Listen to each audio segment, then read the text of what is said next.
அன்னை செய்தியை தற்போது பார்த்து வருகிறோம். திண்டுக்கல் அருகே கிணற்றில் சடலம் மிதந்திருக்கிறது. இது தொடர்பாக போலீசார் தற்போது துப்பு துலக்கி இருக்கிறது. கூடுதல் விவரங்களோடு இணைகிறார் செய்தியாளர் பிரேம். வணக்கம், விரிவான விவரங்கள் என்ன?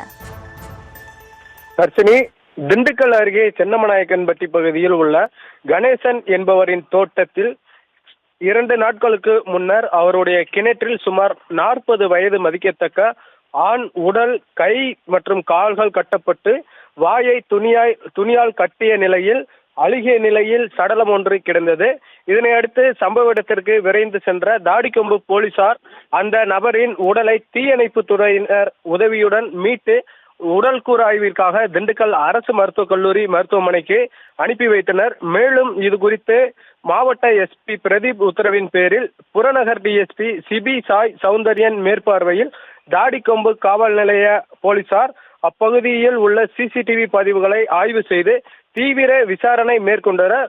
மேலும் இந்த விசாரணையில் படுகொலை செய்யப்பட்ட நபர் வேடசந்தூர் பூத்தாம்பட்டியைச் சேர்ந்த ஜோதிமணி, வயது 37 என்பதும், இவருக்கும் வேடசந்தூரை சேர்ந்த முருகன் மனைவி கோமதி என்பவருக்கும் தகாத உறவு இருந்ததாக கூறப்படுகிறது.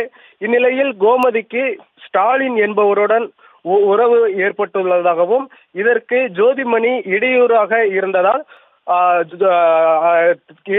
இருந்ததாக கூறப்படுகிறது.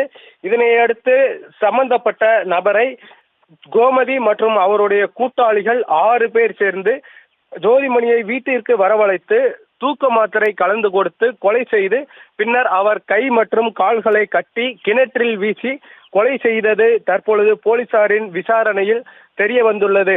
இந்த சம்பவமானது தற்பொழுது திண்டுக்கல்லில் பெரும் பரபரப்பை ஏற்படுத்தியுள்ளது. கர்ஷினி, விவரங்களை வழங்கியமைக்கு நன்றி பிரேம்.